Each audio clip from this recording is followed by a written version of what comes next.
안녕하세요. 815 모니터 오늘도 즐겁게 시작합니다. 지난번 시간에 이어서요. 오늘도 한국재무심리센터의 신성진 대표님을 모시고 돈에 대해서 이 뭐라 그럴까요? 가까이 하기엔 너무 먼 당신? 누구나 원하지만 네. 참 이게 참 뭐라 표현하기 어려운 애증의 관계 이 돈에 대해서 또 말씀을 좀 들어보겠습니다. 예, 안녕하셨어요? 네, 안녕하십니까. 또 만나 뵙게 돼서 반갑고 감사합니다. 오늘도 재미있는 돈에 대한 이야기 같이 한번 나눠봤으면 좋겠습니다. 제가 그 중앙일보를 이렇게 보니까 대표님이 몇 년 동안 계속 쓰셨던 돈에 대한 컬럼이 많이 있으시더라고요. 그냥 재밌게 읽었는데 아유, 감사합니다. 그 가운데서 몇 가지 이렇게 방송으로 해도 재밌겠다라는 생각이 들더라고요. 아이고. 예. 오늘도 그러한 내용을 좀 몇 개 준비했는데 한번 해보죠. 네, 같이 얘기해보죠. 네. 보니까 그 스노우볼 효과라는 거에 대해서 이제 글을 쓰신 게 있더라고요. 예, 이게 뭘 얘기하는 겁니까? 이제 오렌 버핏이 이게 되게 유명한 이야기인데, 이렇게 눈을 굴리면, 이렇게 눈덩이를 좀 만들어가지고, 언덕 위로 이렇게 굴리면 눈이 굴러가면서 점점 엄청나게 커지지 않습니까? 이제 그런 눈 굴리기 효과를, 복리를 이제 그걸 가지고 이제 설명을 하는 거죠. 그래서 단기적으로는 모르지만 장기적으로 계속 굴리다 보면 생각지도 못했던 것만큼 엄청나게 자산이 불어나는 것. 그걸 이제 스노우볼 이펙트 가지고 설명을 하고 있습니다. 그러면 그것을 어떻게 공식으로 이렇게 정리를 하셨던데요? 그러니까 이제 원래 이제 미래 가치를 구하는 공식이란 게 퓨처 밸류는 그 PB라고 해서 프레젠트 밸류 그 현재 가치 가로 열고 1 플러스 R분의 N승. 이게 이제 투자를 얼마를 어느 기간에 어느 수익률을 가지고 했을 때 나중에 결과가 어떻게 된다 이렇게 나오는 수식인데, 그게 눈굴리기 효과하고 잘 이렇게 맞아떨어져서 설명을 제가 이제 같이 해본 거죠. 네. 그러면 그게 어쨌든 투자를 했을 때는 성과가 나와야 되잖아요. 네, 그렇죠. 그 성과는 미래 가치에 달려 있는데. 그래서 성과하고 미래 가치인 거죠. 그렇죠. 네. 그건데 그게 이제 몇 가지 변수가 있다. 그거에 따라 이제 결과가 완전히 달라질 수 있다. 네. 그래서 쉽게 얘기하면 일단 투자 눈을 굴리려면 눈 굴릴 덩이를 만들어야 되잖아요. 요만한 걸 굴려봤자 안 굴러가니까. 그래서 그게 이제 종잣돈이라고 얘기를 할 수 있는 거고. 그 다음에 수익률이 있어야 이제 불어나는데, 수익률이라는 게 뭐냐면 어떻게 보면 이제 그 산의 기울기 같이 생각을 하면 됩니다. 예를 들어서 기울기가 적절하게 돼 있어야 이제 눈이 잘 굴러가는 거죠. 너무 그 기울기가 없으면 굴리기가 너무 힘들고 잘 안 굴러가지 않습니까? 그렇죠. 이 언덕이면 또 안 되죠. 네, 그래서 그게 이제 적당한 수익률이 있어야 되는 거고, 또 너무 가파르면 붙는 만큼 다 떨어져 나가니까 그게 이제 좀 약간 위험할 수 있다는 얘기인데, 적당한 기울기가 있어야 되고, 그 다음에 너무 짧으면 굴려봤자 뭐 금방 별로 안 불어나고 딱 스톱을 하지 않죠. 그렇죠. 길게 굴렸는데 그게 이제 장기 투자를 얘기하는 거죠. 그래서 종잣돈을 적절하게 만들고 그걸 적절한 수익률로 장기적으로 굴려야 큰 돈, 미래 가치를 크게 가질 수 있다. 그렇게 설명할 수 있죠. 그게 이제 그 세 가지 변수라는 네, 걸 그렇죠, 얘기하시는 그렇죠. 거예요. 그렇군요. 근데 어쨌든 뭐 노를 굴리고 싶어도 뭐 있어야지 굴리잖아요. 그렇죠. 사실 없으면 없다고 생각하는 사람이 아마 대부분일 건데. 그러니까 뭐 방법이 없습니다. 사실 출발점은 적절한 금액의 종잣돈을 마련을 하지 않으면 사실은 답이 없는 거죠. 그 종잣돈을 마련하는 방법이 뭐냐? 내가 가지고 있는 소비를 적절하게 줄여서 뭐 한 달에 몇만 원이 됐든 10만 원이 됐든 20만 원이 됐든 모아서 어느 정도 투자 자산이 굴러가기 시작해야 이게 이제 늘어나는 것도 좀 보이고, 늘어나는 게 보여야 또 재미도 있고 하는 거니까, 사실 종잣돈을 마련하는 노력은 우리가 어떤 면에서 되게 처절할 수도 있고 하지만 해야 되는 너무 거죠. 힘들잖아요. 예, 그건 뭐 다른 방법이 없습니다. 예. 근데 사실 그게 미래를 위해서 현재를 희생해야 되는 거고, 그렇죠. 현재를 희생한다는 건 내가 지금 뭐 하고 싶은 걸 다 못한다는 이야기가 될 수 있는 줄여야 거잖아요. 되는 거죠. 예. 그게 쉬운 게 아닌데. 그러니까 선택을 할 필요가 있습니다. 사실은 우리가 100을 쓴다라고 했을 때 그 100 중에 모두 다 만족한 소비를 하는 건 아니거든요. 그 중에 낭비하는 요소도 있고, 안 했어야 되는데 후회하는 부분들도 있고 하는데, 그런 것들을 잘 점검해 좀 줄여서 쓸데없이 나가는 돈들을 줄여서 이제 투자를 할 수 있도록 그런 노력은 우리가 좀 해야 되는 거죠. 그래야 시작이 되는, 출발이 되는 건데, 그게 없으면 사실은 출발이 될 수가 없는 거죠. 그러니까 이제 보통 사람들이 생각하기를 종잣돈을 일단 가지고 그걸 굴리는 걸 시작이라고 생각하는데, 그게 아니라 종잣돈을 모으는 그죠. 그게 시작인 거죠. 이게 시작이라. 그렇군요. 근데 어떤 친구들은 이제 이런 얘기 하는 경우가 있어요. 마이너스 통장 대출을 받아서 예, 그걸 가지고 이제 뭔가 이자보다 높게 수익이 나오면 되니까. 그렇죠. 예. 어때요? 이런 방식에 대해서는? 나쁜 짓이라고 얘기할 수는 없는데 뭐 훔친 거 네, 아니에요? 상당히 좀 위험할 수 있는 거죠. 사실은 투자라는 거는 가능성의 영역이고 불확실한 부분들이니까 그게 뭐 손실이 나거나 이러면 감당을 할 수가 없게 되고 그러면서 또 다른 뭐 자금 소요나 이런 게 있을 때 그것 때문에 또 돈을 운영하기 힘들게 되고 이런 부분들도 있고요. 그 다음에 모으는 과정 자체가 되게 중요한 것 같아요. 그래서 적정한 돈을 모으고 종잣돈을 만들어서 그것이 투자되도록 하는 것들이 좀 더 지혜롭고 바람직하지 않나라는 생각을 해봅니다. 이게 아마 그 조급증에서 시작이 될 것 네, 같은데요. 이게 어느 세월에 그걸 모아 그리고 빨리 지금 뭔가 결과를 보고 싶을 때 네. 수익을 그러니까 일단 손쉬운 게 대출 받아서 네. 근데 이제 시작부터 이게 잘 수익이 나고 그러면 되는데 이게 워낙 우여곡절이 많잖아요. 그걸 이제 못 버틴다는 거죠.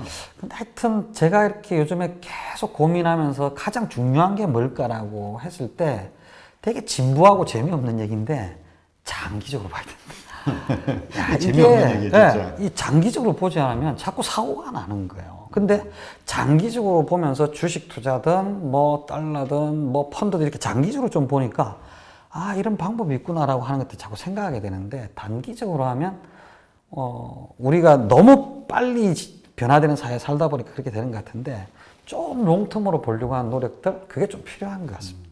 그러니까 이게 사실은 그 마음을 다스려야 되는데 아, 그렇죠. 심리적.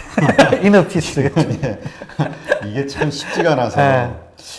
그러면 뭐 일단 뭐 어떤 조그맣게라도 어쨌든 뭐 종잣돈을 모으는 네. 일이 됐든 아니면 뭐 투자가 됐든 이제 진행이 된단 말이죠. 네. 수익률을 높이기 위해서 어떻게 할 수 있을까요?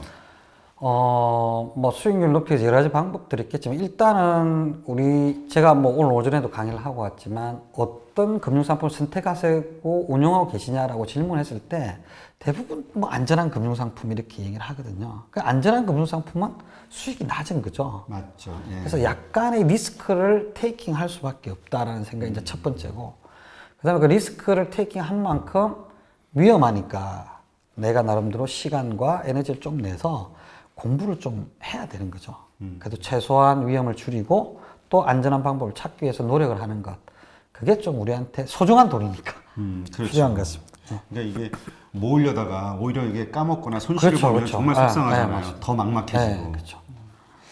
그러면 이제 초보 투자자 같은 경우 네. 이제 그러한 투자를 어떻게 시작하는 게 좋을까요? 저는 사실 은행에만 뭐 저축만 하고 투자를 해본 부분들이 없는 분들한테는 일단 펀드 투자를 해보시라고 얘기를 드리고요. 펀드 투자 중에서도 그 인덱스 펀드를 가지고 투자를 하시면 좋겠다. 왜냐하면 그냥 주가 지수하고 제일 비슷하게 가는 거니까.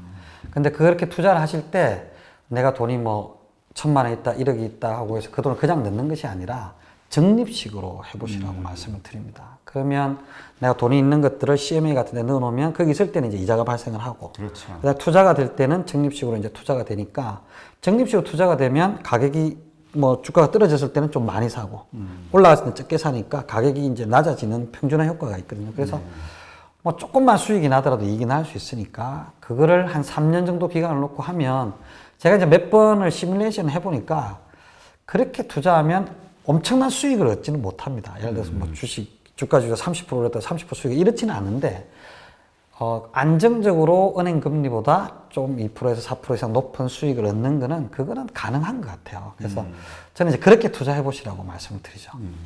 그러니까 이게 그 펀드 투자하는 분들도 실패한 분들, 그러니까 그 돈을 못 벌었다 이야기하시는 분들이 많이 계시더라고요. 네. 근데 이제 그 체크를 해보니까 이런 경우가 많은 것 같아요. 보통 사람이 투자를 하고 싶다라는 마음이 들 때는 막 주변이 화랑일 때잖아요. 그렇죠. 그러니까 그때 들어갔는데 이게 조금 지나면 또 이게 떨어지기도 하고 네. 이러니까 거기서 이제 손실이 나니까 이제 욕하면서 이제 욕하는 거죠. 근데 이게 참 그 메리츠 조니 대표님도 그런 얘기를 하시던데 이게 적립식으로 그냥 네. 계속 그냥 네. 오르든 떨어지든 그냥 계속 하다 보면 어느 순간 뭐 10년, 20년 지나면 엄청 돼 있을 네. 거다. 근데 이게 재미없는 얘기잖아요. 재미없죠. 그러니까 조금 돈을 따로 조금 떼놓을 필요가 있고요. 이 소득의 일부분들을 자산 증식을 위해서만 투자하는 걸로 조금 떼놓을 필요가 있고, 그 다음에 매월 적립식으로 넣어서 일정 기간을 지나도 보면 아, 이게 늘었구나라는 것들을 확인할 수 있으니까 그걸 좀 견디는 힘이 우리한테 필요한 것 같아요. 그러니까 공부도 마찬가지 아닙니까? 공부가 이렇게 올라가는 게 아니고 보통 계단식으로 올라가거든요. 그렇죠. 그냥 지루하게 뭐 나아진 게 예, 없는 것 그렇죠. 같은 느낌. 근데 어느 순간 내가 실력이 좀 올라갔어 이런 것처럼 세상 일이 그런 게 되게 많은 것 같아요. 계단처럼. 그래서 이 돈이라는 것도 별로 안 불어나는 것 같은데 나중에 까먹고 있다 나중에 쭉 보니까 어느 정도 올라가 있고 그러면서 저축이 중요하고 투자가 중요하구나 이런 것들을 깨닫게 되고 그런 것 같습니다. 그 대표님도 그 한 살이라도 어릴 때부터 투자를 해야 된다라고 이야기를 네. 하셨더라고요. 네. 왜 그럴까요? 그러니까 시간을 버는 거죠. 그래서 보니까 뭐 적립식 펀드도 마찬가지고 주식 투자도 마찬가지고 어릴 때 그걸 해보면서 경험하게 되는 것들이 있고 배우게 되는 것들이 있고 실질적으로 수익이 늘어나는 것들도 있고 그렇기 때문에 일찍 했으면 좋겠고 요즘은 제가 화두가 자녀들하고 이런 거 얘기하면서 해보세요 이런 얘기들을 많이 드립니다. 그러면 아이들이 주식을 보면서 자기가 사고 싶은 뭐 라면 좋아하는 애는 뭐 우리나라 식품 회사들 거 사지 않겠습니까? 그러면 그걸 보면서 자기가 관심 가지고 있는 것에 또 알게 되고 왜 오르고 내려가는지도 보게 되고 뭐 게임 회사 사면 훨씬 더 다이나믹할 거고 그렇죠. 이제 그런 것들을 보게 되면서 세상 돌아가는 것, 돈에 대한 거 이런 것도 배우게 되고 하는 것 같아서 아이들하고 주식 투자를 같이 공부하면서 고민하면서 하는 거 그걸 이제 생각을 해보면 되게 멋지지 않습니까? 가족들끼리 앉아서 아이가 없어서 잘 모르겠네요. 죄송합니다. 그런데 네. 요즘 분위기가 뭐 미중 무역 전쟁도 있고 네네. 뭐 한일 무역 전쟁, 분쟁 이런 것도 있고 뭐 어렵잖아요. 세상이 지금 되게 혼란스러워요. 뉴스만 보면 이건 내일 망할 것 같아 나라가 세계가 이렇게 혼란스러운 상황에서도 그렇게 투자를 하는 게 합리적인 행동일까요? 그 욕심 안 내고 하면 괜찮을 것 같습니다. 왜 그러냐면 뭐 홍콩에서 또 뭐죠? 그 범죄자 인도 반환 소송 또 처리하겠다 이러니까 또 뭐 올라가기도 하고 이게 왔다 갔다 하는 건데 사실 우리가 얼마 전까지만 해도 뭐 미중 무역 분쟁도 그렇고 한일 간의 갈등도 그렇고 홍콩 문제도 그렇고 이런 것들이 언제 발생할 거다 언제 해결될 거다 우리 알 수 없잖아요.